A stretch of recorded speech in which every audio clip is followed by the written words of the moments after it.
क्या आपने कभी किसी गली के कोने पर एक प्यारे से कुत्ते को देखा है जो आपको देखकर पूंछ हिलाता हो?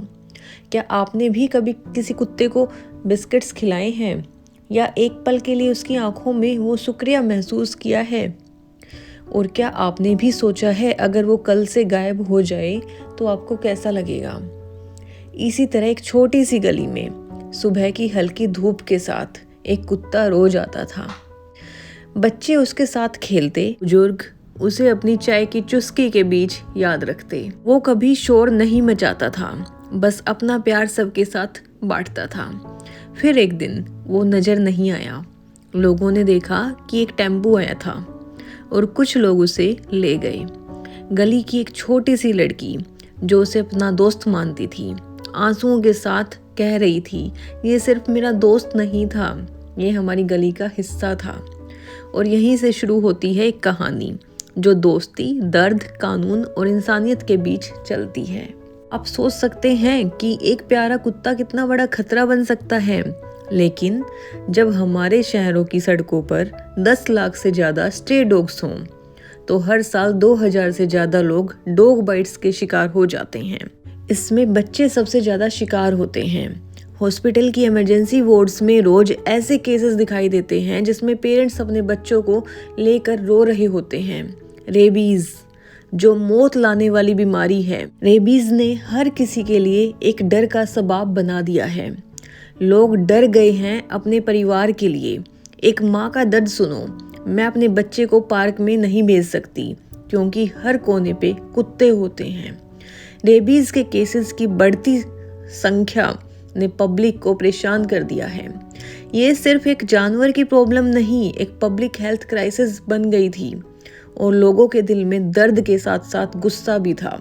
क्या ये जरूरी है कि हमारे बच्चे खतरे में रहें? इसके बाद बात आती है जब कानून ने ली अपने हाथ में दस्तक। PIL का जमाना, पब्लिक इंटरेस्ट लिटिगेशन या PIL एक ऐसा कानूनी जरिया है जिसमें आम आदमी भी देश की बड़ी समस्याओं को सुप्रीम कोर्ट में लेकर जा सकता है।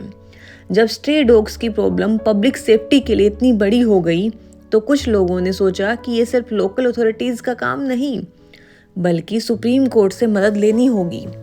इस PIL में पेटिशनर ने कहा कि म्यूनिसिपल अथॉरिटीज के ABC प्रोग्राम अधूरे हैं और उन्हें तेज करना चाहिए। साथ ही शेल्टर्स बनाने और उन्हें मेंटेन करने की भी डिमांड की गई। एक आवाज़ थी जो देश के हजारों लोगों के दर्द को कोर्ट के सामने ला रही थी।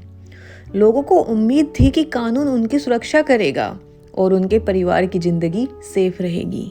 इसके बाद जब केस सुप्रीम कोर्ट में गया तो कोर्ट रूम में दोनों तरफ से लॉयर्स अपने अपने पॉइंट्स रख रहे थे। पिटिशनर्स की टीम ने दिखाया कि कैसे बच्चे डॉग बाइट से जख्मी होते हैं, कैसे रेबीज की मौत बढ़ रही है। वो सबूत लेकर आए, हॉस्पिटल रिपोर्ट्स, वीडियोस और eye witness accounts. Animal right advocates ने कहा, जानवरों को मारना या हटा देना इंसानियत नहीं है। ह्यूमेन तरीके, स्टेरिलाइजेशन, वैक्सीनेशन और शेल्टर्स ही सॉल्यूशंस हैं। उन्होंने जजेस को समझाया कि हमें बैलेंस बनाकर चलना होगा। जज ने पूछा, क्या हम अपने बच्चों की सुरक्षा को इग्नोर कर सकते हैं? ये क्वेश्चन मीडिया में वायरल हो गया। पब्लिक ने कोर्ट के फैसले का इंतजार शिद्दत से करना शुरू कर दिया। इसके बाद अगस्त 2025 में सुप्रीम कोर्ट ने एक हिस्टोरिक ऑर्डर सुनाया। सारे स्ट्रे डॉग्स को शेल्टर्स में शिफ्ट करना होगा और उन्हें सड़क पे वापस नहीं छोड़ना होगा।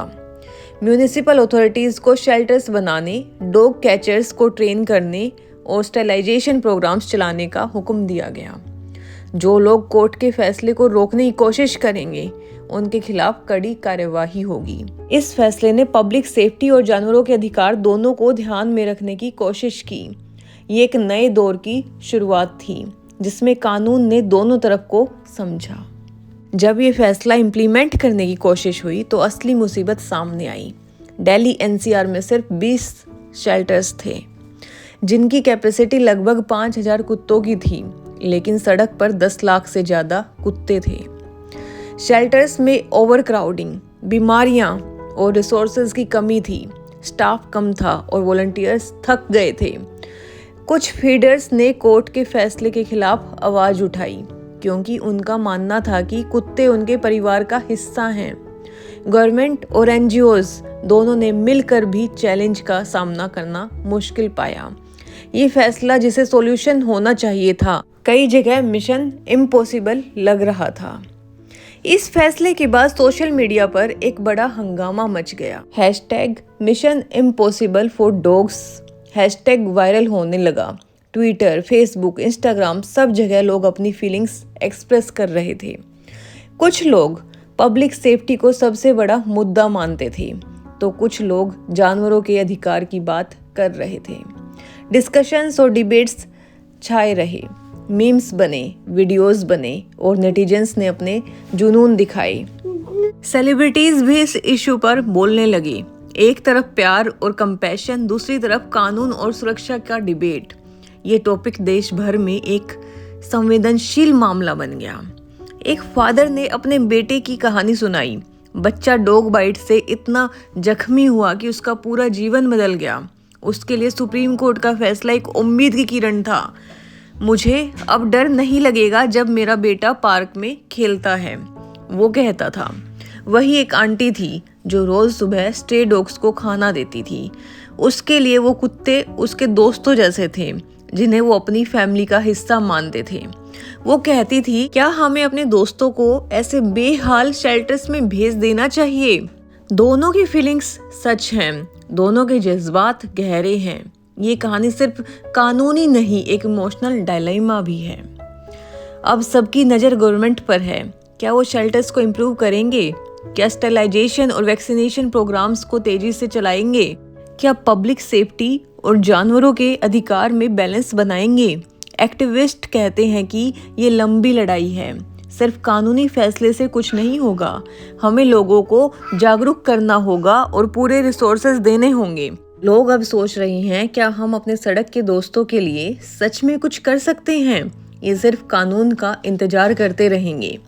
वो कुत्ता जो रोज सुबह आपके पास आता था, अब वापस नहीं आया।